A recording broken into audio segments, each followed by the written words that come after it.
नमस्कार साथियों, मैं जय मालाकार मालाकार क्लासेस में आप लोगों का स्वागत करता हूं। चलिए आप लोगों के लिए एक वीडियो लेकर आए हैं। इस वीडियो में हम आप देखेंगे कि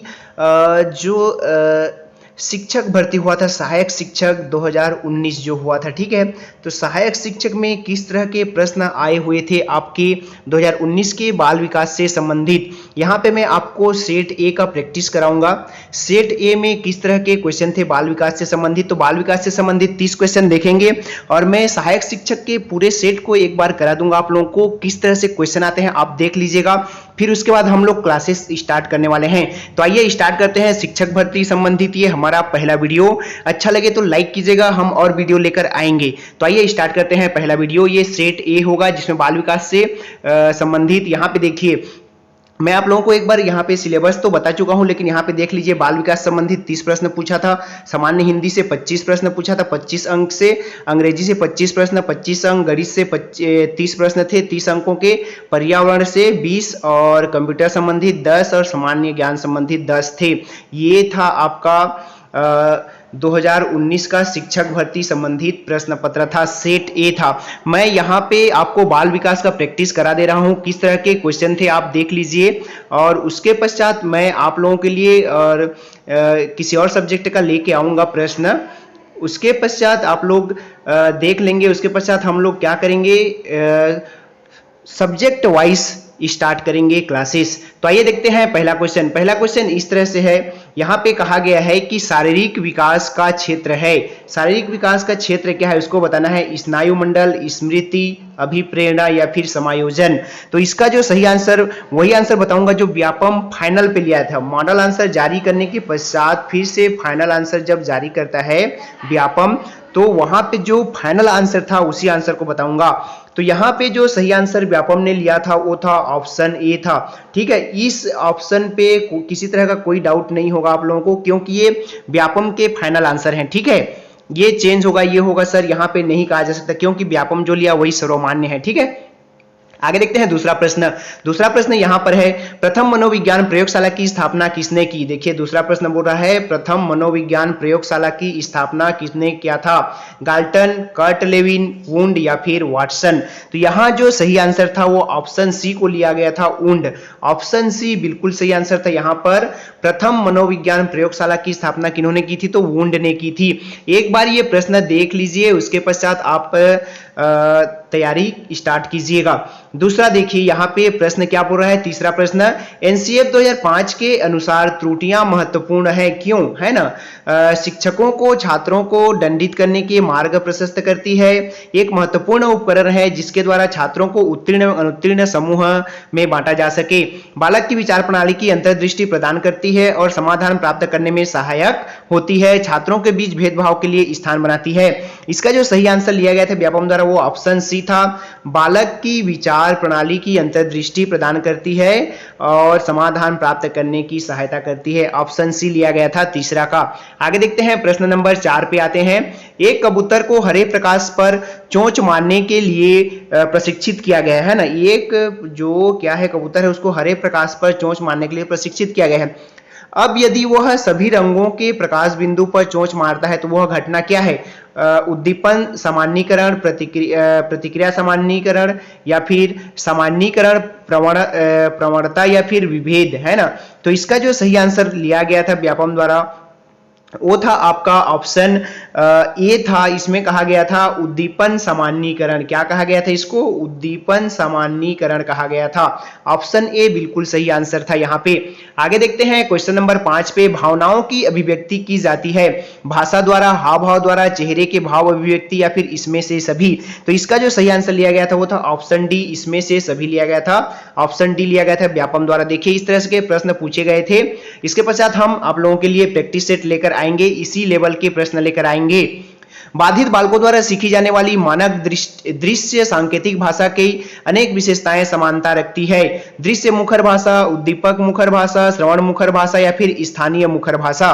तो इसका जो सही आंसर है वो है ऑप्शन ए है, दृश्य मुखर भाषा। ऑप्शन ए बिल्कुल सही आंसर है। आगे चलते हैं क्वेश्चन नंबर 7 पे, दूसरों से संपर्क बनाए रखने हेतु आवश्यक अभिप्रेरक कहलाता है निर्भरता, आत्ममुखरता, प्रभुत्व या फिर समूह प्रियता।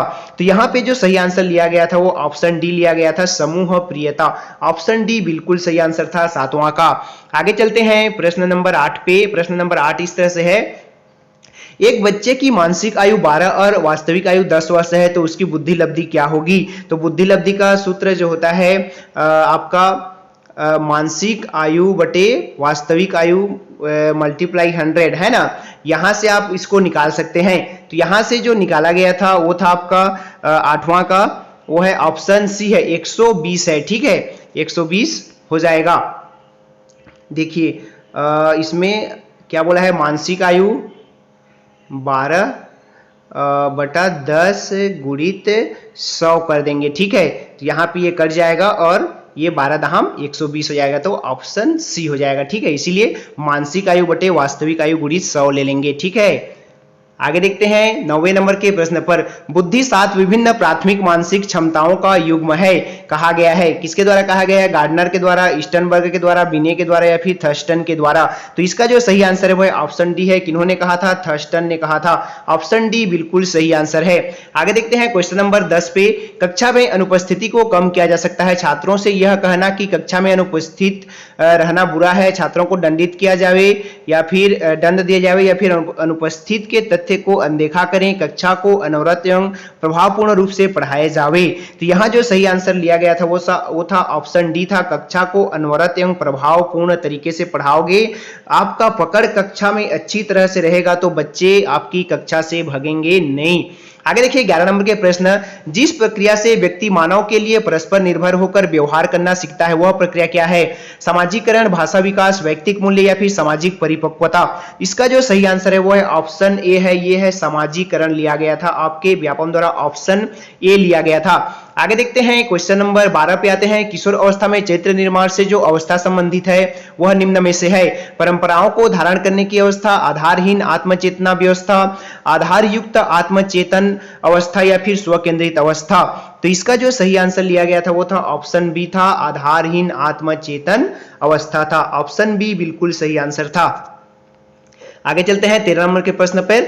शैक्षिक समरूपता है मौलिक अधिकार, एक प्रथागत अधिकार, एक कानूनी अधिकार या फिर नीति निर्देशक सिद्धांत। तो यहाँ पे देखिए इस प्रश्न को व्यापम जो है विलोपित कर दिया था, स्टार लगा दिया था। यहाँ पे इसका सही आंसर मॉडल आंसर में तो जारी किया गया था लेकिन बाद में इसको विलोपित कर दिया गया था, तो इस प्रश्न को स्किप करेंगे। आगे देखते हैं आरटी 2009 के तहत राज्य में बालक अधिकार संरक्षण संस्था है, SIERT, SCPCR या फिर SDMC या फिर उपरोक्त में से कोई नहीं। तो इसका जो सही आंसर है वो है आपका ऑप्शन बी है, SCPCR। ऑप्शन बी को लिया गया था यहाँ पे व्यापम द्वारा। देखिए आप आरटी 2009 और NCF 2005 दोनों अच्छे से कर लीजिएगा। इससे संबंधित वीडियो हमारे चैनल पे डला हुआ है, उसको जाके देख लीजिएगा, वो आपके शिक्षक भर्ती में भी काम आएगा। टेट के जितने भी हमने डाला है, टीटी के, वो सब भी आपके शिक्षक भर्ती में काम आएगा, तो एक बार जाके जरूर देख लीजिएगा। आगे देखते हैं 15 नंबर प्रश्न पे। व्यक्तित्व विकास की अवस्था है अधिगम एवं वृद्धि, व्यक्तिगत अध्ययन, उपचारात्मक अध्ययन या फिर इसमें से कोई नहीं। इसका जो सही आंसर लिया गया था वो ऑप्शन ए लिया गया था, अधिगम एवं अभिवृद्धि। ऑप्शन ए लिया गया था, यहाँ पे ऑप्शन ए बिल्कुल सही आंसर है। आगे देखते हैं क्वेश्चन नंबर 16। एक बालक को सुनने में परेशानी हो रही है, यदि वार्तालाप के दौरान वह वक्ता के पास आ जाता है, अधिकतया वह जोर से बोलता है, शिक्षक से वह सामान्यतया कृपया पुनः बताएं कहता है या फिर उपरोक्त सभी। तो इसका जो सही आंसर हो जाएगा ऑप्शन डी हो जाएगा, उपरोक्त सभी है। ठीक है, यहाँ पे क्या बोला गया है प्रश्न, एक बालक को सुनने में परेशानी हो रही है तो वार्तालाप के दौरान वह वक्ता के पास आ जाता है, अधिकतया जोर से बोलता है और शिक्षक से और बोले पुनः एक बार और बोले, ऐसी बोलते रहता है, तो उसको सुनने में परेशानी है। आगे देखिए 17 नंबर प्रश्न। शरीर के आकार में वृद्धि होती है, इस कारण से शारीरिक और गत्यात्मक विकास, संवेगात्मक विकास, संज्ञानात्मक विकास या फिर नैतिक विकास किस कारण से होता है, उसको बताना है आप लोगों को। तो इसका जो सही आंसर वो है ऑप्शन ए है, शारीरिक और गत्यात्मक विकास है ना, ऑप्शन ए। शरीर के आकार में वृद्धि के कारण क्या है, तो शारीरिक और गत्यात्मक विकास। ऑप्शन ए बिल्कुल सही हो जाएगा। 18 नंबर देखिए, परीक्षण जिसमें लिखित शब्दों को शामिल किया जाता है कहलाता है शाब्दिक परीक्षण, लिखित लिखित परीक्षण, मौखिक परीक्षण या फिर भाषा परीक्षण? किस लेवल पे प्रश्न पूछा था? देखिए ये इस तरह के प्रश्न था कि इसको विलोपित करना पड़ा था व्यापम को, ठीक है। परीक्षण जिसमें लिखित शब्दों को शामिल किया जाता है ना। लिखित शब्दों को किसमें शामिल किया जाता है? तो लिखित परीक्षण में भी किया जाता है ना, भाषा परीक्षण में भी किया जाता है। इस तरह के मतलब इसका मल्टीपल ऑप्शन आया था, इसलिए इसको व्यापम ने क्या करना पड़ा? विलोपित करना पड़ा था, ठीक है। आगे देखिए, व्यक्तिगत शिक्षार्थी एक दूसरे से खाली स्थान में भिन्न होते हैं वृद्धि एवं विकास के सिद्धांतों में, विकास की दर में, विकास क्रम में या फिर विकास की सामान्य क्षमता से। तो इसका जो सही आंसर है वो है ऑप्शन बी है, विकास की दर से एक दूसरे से भिन्न होते हैं। सभी का विकास का दर अलग अलग होता है, सभी के विकास करने का दर अलग अलग होता है, तो विकास के दर से भिन्न होते हैं। बालक का विकास इसका परिणाम है किसका? वंशानुक्रम, वातावरण, वंशानुक्रम वो वातावरण की अंतःक्रिया या फिर आर्थिक कारकों का। तो इसका जो सही आंसर है वो है ऑप्शन सी है, वंशानुक्रम और वातावरण दोनों के अंतःक्रिया का ही परिणाम है बालक का विकास, ठीक है। बालक का विकास वंशानुक्रम और वातावरण की अंतःक्रिया के कारण ही होता है। आगे देखिए 21 नंबर प्रश्न, किस मनोवैज्ञानिक के अनुसार विकास एक सतत और धीमी प्रक्रिया है? विकास सतत और धीमी प्रक्रिया, इसको नोट कर लीजिएगा, लिख लीजिएगा। इस तरह के कोटेशन जो आते हैं, इस तरह के जो शब्द आते हैं उनको लिख लीजिएगा। विकास एक सतत और धीमी प्रक्रिया है, काल्सनिक, पियाजे, स्किनर या फिर हरलॉक? तो यहाँ पे जो सही आंसर लिया गया था वो था ऑप्शन सी था, स्किनर ने कहा इसको विकास एक सतत और धीमी प्रक्रिया है। सतत तो होगा लेकिन बहुत धीमी गति से होता है विकास। आगे देखिए 22 नंबर के प्रश्न, किसी विषय के शिक्षण के संदर्भ में एक इकाई का अर्थ है पाठ्य योजना का एक भाग, जैसे नियत कार्य की भूमिका, कक्षा अवधि में शिक्षक द्वारा पढ़ाया गया भाग, या फिर एक प्रकरण जिसे पूरा करने के लिए कुछ पाठों की आवश्यकता हो सकती है, या फिर उपरोक्त में से कोई नहीं। तो इसका जो सही आंसर था वो था ऑप्शन सी था, एक प्रकरण जिसे पूरा करने के लिए कुछ पाठों की आवश्यकता हो सकती है। आगे देखिए 23 नंबर के प्रश्न, बाल्यावस्था होती है 5 वर्ष, 12 वर्ष, 21 वर्ष या फिर कोई नहीं? तो इसका जो सही आंसर हो जाएगा वो आपका ऑप्शन भी हो जाएगा। बाल्यावस्था कब तक होती है? तो 12 वर्ष होती है ना। आपका 6 से 12, 2 से 12 इस तरह से विभक्त है पूरा सभी। तो यहाँ पे बाल्यावस्था कितने होती है? 12 वर्ष तक होती है, ठीक है। आगे देखिए, किसी व्यक्ति को आधिकारिक रूप से मानसिक मंदित कहा जाएगा यदि उसकी बुद्धि लब्धि कम है। कितने से कम होने पर उसको मानसिक रूप से क्या कहा जाएगा? आधिकारिक रूप से मानसिक मंद कहा जाएगा। तो इसका जो सही आंसर हो जाएगा वो आपका ऑप्शन बी हो जाएगा। 70 से कम होता है मतलब उसको कमजोर या फिर मंदित माना जाएगा, ठीक है, मानसिक मंद माना जाएगा। आगे देखिए, तनाव और क्रोध की अवस्था, शैशवावस्था, बाल्यावस्था, किशोरावस्था या फिर वृद्धावस्था? बहुत ही इजी क्वेश्चन। तनाव और क्रोध की अवस्था होती है किशोरावस्था। किशोरावस्था में बच्चे ज्यादा चिड़चिड़े रहते हैं, ठीक है। आगे देखिए, परिपक्वता का संबंध है विकास, बुद्धि, सृजनात्मकता या फिर रुचि? इसका जो सही आंसर है वो है ऑप्शन ए है, विकास का परिपक्वता का संबंध किससे है? तो विकास से है, ठीक है। विकास मतलब परिपक्वता आएगी। अधिगम की 3 प्रारंभिक नियम, अभ्यास का नियम, प्रभाव का नियम, तत्परता का नियम दिए गए हैं। किन्होंने दिया है? देखिए ये लिख लीजिएगा, अभ्यास का नियम, प्रभाव का नियम और तत्परता का नियम, है ना। देखिए किस तरह से जाके पूछा गया था। ये तीनों नियम किन्होंने दिया था? वीएफ स्किनर, वुल्फगैंग कोहलर या फिर थार्नडाइक या फिर पावलोव? तो यहाँ जो सही आंसर है वो ऑप्शन सी है, थार्नडाइक ने दिया था। आपका अभ्यास का नियम, प्रभाव का नियम और तत्परता का नियम किन्होंने दिया था? आपके थार्नडाइक ने दिया था। ऑप्शन सी हो जाएगा 27वां का, ऑप्शन सी बिल्कुल सही हो जाएगा, ये थार्नडाइक द्वारा दिया गया था। आगे देखिए, लॉरेंस कोहलबर्ग विकास के क्षेत्र में शोध के लिए जाने जाते हैं, संज्ञानात्मक, शारीरिक, भावनात्मक या फिर नैतिक? तो यहाँ जो सही आंसर है वो है ऑप्शन डी है, नैतिक विकास का सिद्धांत किसने दिया? अभी प्रश्न पूछा गया था टीटी में, आपका फर्स्ट पेपर में इसी प्रश्न को पूछा गया था, नैतिक विकास का सिद्धांत निम्न में से किसने दिया है? और ऑप्शन आप लोगों को दिया गया था उसमें, और ऑप्शन 3-4 ऑप्शन दिया गया था, और लेकिन उसमें कोहलबर्ग का नाम नहीं था, है ना। तो वहां पे ऑप्शन डी लगाना था, इसमें से कोई नहीं, ठीक है। लेकिन यहां पर भी डी है, नैतिक विकास का सिद्धांत किन्होंने दिया है? तो कोहलबर्ग ने दिया है। आगे देखिए, किशोरों का संवेग के नियंत्रण का सबसे अच्छा उपाय निम्नलिखित में से कौन सा है? युक्तिकरण, प्रेक्षण, शोधन या फिर दमन? इसका जो सही आंसर है वो है ऑप्शन सी है, शोधन, ठीक है। ऑप्शन सी है शोधन किशोरों के संवेगों का नियंत्रण का सबसे अच्छा उपाय होता है। आगे देखिए 30 नंबर प्रश्न, एक बुद्धि परीक्षण जो आपके भविष्य के कार्य करने की प्रवृत्ति की भविष्यवाणी करता है कहलाता है, क्या कहलाता है? समायोजन परीक्षण, दुश्चिंता परीक्षण, अभियोग्यता परीक्षण या फिर उपलब्धि परीक्षण। तो इसका जो सही आंसर वो है ऑप्शन सी है, अभियोग्यता परीक्षण कहलाता है, ऑप्शन सी।